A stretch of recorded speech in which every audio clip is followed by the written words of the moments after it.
Good morning. Welcome to another Think Tank. My name is Olivier Lewis. For those of you who haven't met me, broker owner of the Cranford office. And good morning to all of our REMAX team of agents throughout our 4 offices. This is an exciting week as we have our holiday parties this week. Cranford, we are celebrating ours tomorrow, so looking forward to seeing everyone there. If you haven't RSVP'd, please do. And it should be a great week across the offices at our holiday parties. Looking forward to celebrating with you guys of a healthy and prosperous year we had. So today I am going to be talking about new leads versus old leads. So please comment, chime in, interact. I need your feedback to know that 1, there's people out there, 2, that this is valuable to you guys, and 3, what I need to cover. So any questions, please put them in the comments as I will be reviewing them and looking forward to having this discussion. So I'm going to start with asking you guys a question. Are new leads better or old leads better? So I get some laughter. Come on, give me some feedback. I would say before it was old leads because there's a relationship and trust built. Yep. But new leads because the new leads are coming with a different mindset of the 6.5%. And it's not a heart attack for them to kind of understand that rates have doubled in the last 6 months. Got it. So the comment there for those that didn't hear is he said old leads because you had the time to build the relationship and build rapport, but new leads are better because they're already accepting the 6.5% interest rates because they're in this active market. So there is truth to both of that. Anyone else want to share? Yeah. So there is absolutely truth to both of that. But overall, outside of the interest rates being a big factor now that we're dealing with as they just made a big change and shift, outside of that, I would say old leads are typically better. Typically better. Here's why. To your point of the rapport and time frame, your older leads have been nurtured. They've gone through the cycle. We covered this about 2 months ago. How long is the cycle from when someone says, I want to buy a home, or they start to think about it, to closing? It's on average, the NAR stats vary, but on average about 2 years, give or take. So an older lead is usually further through that cycle versus a newer lead. If someone just decided last night, you know what, I think I'm going to start looking for a home, and they go online and hit submit and you get that lead, it might be a while, right? You don't know where they are in that cycle. So there is nothing wrong with newer or older leads, but older leads tend to be a little bit more profitable because they're further on through that cycle. And if you're doing a good job of nurturing them and working them, it's going to be easier to convert versus a newer lead. Another issue with newer leads is that person that submits the inquiry last night, how many agents are usually getting it? 3 to 5, who knows, depending on where they're submitting the inquiry, right? So now with the newer lead, you're competing for the rapport, you're competing for their attention, you're competing to try to show them homes and win them over as your agent. Versus the older lead, who's calling the lead from a year ago? Not many people. A lot less competition. So it's great, and we love to call it what it is, cherry pick, and we love the opportunities. Give me the new leads, I'll convert. Right? Leads, and I'll close. But then it's the nurturing. A lot of those new leads, a majority of those new leads, a vast majority of those new leads need to be nurtured. Then what do they become? Older leads, but they still convert.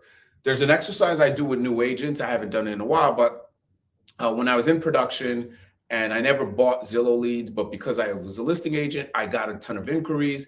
I would give new agents my Zillow inquiries, and I'd give them 100 at a time. And a large majority, my experience was about 65–70% of them winded up buying a home. Just not with me or with us, but that goes to show the older leads from a year, 2 years ago, they do convert eventually. Whether they needed to save up down payment, whether they needed to fix their credit, whether they had to get realistic with the market and what they could afford, eventually they all put it together and they buy. But we love to chase the new lead, the hot lead. You know, we're looking for that person that put in an inquiry needs to move because their lease is over in January and is going to pull the trigger this weekend. We all love the sales lead that's ready to transact. But a majority of the leads in our business, and I hope you guys understand this, are marketing leads that you need to market, nurture, and incubate, and they will convert. They will convert. An example is a couple of you here. We met and we didn't work together and weren't in business together for over a year. I didn't give up and say, well, it didn't work, he's not ready, or vice versa, and just throw my hands up. We kept in communication. You're another example. We opened up the office. You didn't join right away. It took a little time, but we kept conversing. That's the same business. We're all in the same business, guys. And my experience is the same as your experience. But you have to learn to nurture the leads. Old leads, new leads, they're great opportunities, but it's what you make of them. So it's not the lead source and it's not new versus old. It's what you do with it, because most of the new ones aren't ready to buy day one, right? So new leads you can make money on, older leads you can make money on. It's a trick question because they're all good. It's how you approach it. It's how you approach the opportunity. So remember, newer leads just start the process. You don't know how far into the process they are. Anyone ever hear this? You got to let the buyer lose the first house because they don't want to try it your way. I've heard that. Right? I've seen it. I've allowed them. Hey, house is listed for 400. I want to offer 350. It's worth 400, maybe 420. I want to offer 350. Go. Write it up. Let you lose. We'll try it your way. If your way doesn't work, then what do? We try it my way. Let them lose the first one. You never know. Well, you never know what they're willing to take. Yeah, I know, because they have comps and they know the value. Right? But so think about it. An older lead that's already gone through that and knows and understands the market, and for the last year, 2 years, however long, has been looking and realizes I can't get a 4-bed, 2.5 bath with a pool, a finished basement, and a theater room for 400 grand in North Jersey. They've realized that they're not going to get that. Versus a newer lead, sometimes they got to go through that cycle and they got to wait it out, and they're wishing, and you never knows. So it's what you make of the opportunity. But I will tell you, there is gold in your pipeline. Absolute gold. They've been incubated, but we're just getting the new inquiries, getting the new leads coming in, getting the new whatever, and we're not focused on following up and closing the loop and seeing where they are with the other ones. So older leads are deeper in the buying cycle. That's why I like them, and that's why they're gold. Not to say newer leads aren't gold, but it's going to take more to convert a newer lead. They're getting calls from a ton of other agents, because typically when they submit that inquiry, it goes out to 4 or 5 agents. So now it's very, very, very competitive, and their head is spinning. Who do I call? Who's going to show it? Is that the agent that's selling the house? They don't know. And it's a tougher conversion. But if you wait them out and you follow up and you follow up and you follow up and you incubate, what will happen is when they're ready, they're hopefully going to work with you. So that's what I wanted to talk about today. New versus old is what you do with the opportunity. But do not turn your nose or not focus and not give it 100% with the older leads or opportunities, because there is gold there. They've been through the cycle longer. No one's calling them. They are more realistic to the market outside of interest rates, to your point, Daryl. They're more accepting that they're not going to get exactly what they want because they've been looking for a year and a half and nothing's come up. And hopefully whatever issues they had that prevented them outside of their wants versus needs, financially, they should be better placed than a new buyer who hasn't run their credit yet, doesn't know their DTI, maybe didn't do their taxes the right way. There's all this stuff that they might find out at the 11th hour or after they really get into a deal, versus the older client that was working on it for the last year and a half. So it's a little bit of both. Let me take that back a little bit. They're both equally opportunities, but I think there's so much gold in the older leads that we just don't contact. Any questions, comments, feedback on that? I realized the the nurturing has to be different. I think COVID has changed. People know when you're on a drip campaign. Oh yeah. Whereas before COVID, you could be creative with it, make spelling mistakes, make it seem like it's a human being. But they're very sensitive that as soon as they figure out that I'm on a drip campaign, take me off for this. Whether you're providing content or not.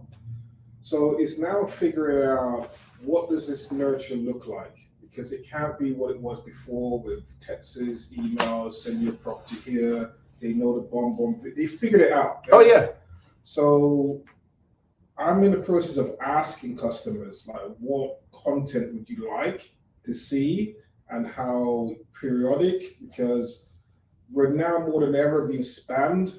We're now more than ever kind of saying, hey, I got folders for you. If you do that to me, you'll go straight to the folder and never coming back out.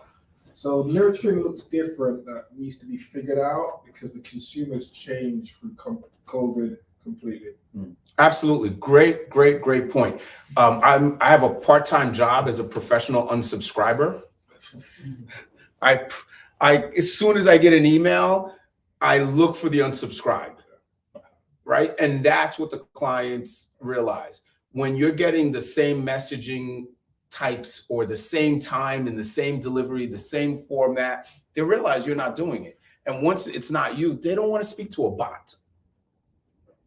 You ever try to call customer service guys and it's a bot? That's the worst experience because you're trying to get a point. It's trying to process. It doesn't really translate 100%. No one wants to deal with that. It's a people business. You can't automate the people business. You can automate some touches, but not the conversion. And the touches and the bots and the automation don't convert. It's touches. It helps, but that's ultimately not the conversion. So I got a flip side of that now. So when we were at Triple Play, one of the coaches said exactly what you said there. And then I said to him that I've done a whole complete transaction via Instagram and text messaging. Correct. Now, the whole room was like, what are you talking about? That's impossible. No, it's not. And I was like, the customer didn't want to go into email chains. They wanted to stay in that zone. And even though I tried to move them into the email chain, that's not where they were at. So for me, I prefer the bots. I don't want to speak to you. I want the information. Give me the numbers, the address, the number. How do I get in? And you have to figure out the consumer is also changing. How do you get both depending on the avatar? The retail person is going to want customer service. Correct. But the investor wants it. He knows what he's doing. He's got more information sometimes than the realtor. So he wants you, give me the information. I don't want to talk to you. Time is money. And that's something I need to improve on to give you the value of the information concisely to make it more valuable that you will speak to me. Absolutely. Great point. Time is money and meet your clients where they are. I've recently interviewed, hired agents all through DMs or IG messages. And then the staff is like, what's their phone number? I'm like, I have no idea. We got to look it up.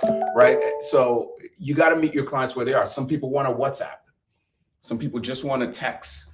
I think you're right. It's more investors. I think the retail buyers and most of our transactions do want the personal touch and they want to be walked through it. But if you do have a client that's an investor or someone that is on a time crunch or is just someone that doesn't like to talk, you got to meet them where they are. But it's still you, right? It's still you doing the typing, texting, whatever to communicate. Nothing's wrong with bots and campaigns and follow-up, but don't make it so obvious. If you're going to do that as touches and long-term nurturing, you have to sprinkle in something in between.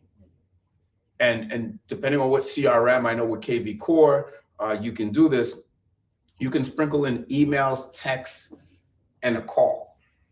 And that's what it needs to be. So now they're on a campaign and you're dripping them, but they don't really feel it as a drip because you're not just set it, forget it, and done. Right? So gold is there. You guys just got to go get it. Follow up. And don't be disappointed when someone's not ready. Just look at it as it's an opportunity. You're going to have bills in a year, in 2 years, in 3 years. If you plan to be in the business in a year, 2 years, and 3 years, why don't you want the client for that? It's pipeline. It's a post-dated check. You just have to nurture it. You just have to nurture it. Great. A couple comments here. Good point, Daryl. You have to know your clientele. Great. Awesome. Yeah. Any other feedback? I'd appreciate it. If not, Suzanne, good morning, everyone. Good morning, Suzanne. If not, I appreciate you guys tuning in. Hope this was helpful. Just figure out for 2023, figure out today what your process is to nurture, what your campaigns look like, how to integrate some calls and texts in between. No one wants to be dripped.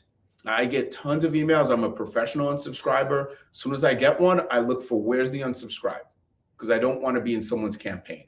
I don't need constant emails. I want to focus on the important things. And if it's a fluff, you're trying to sell me through email chains, I don't want to be part of it.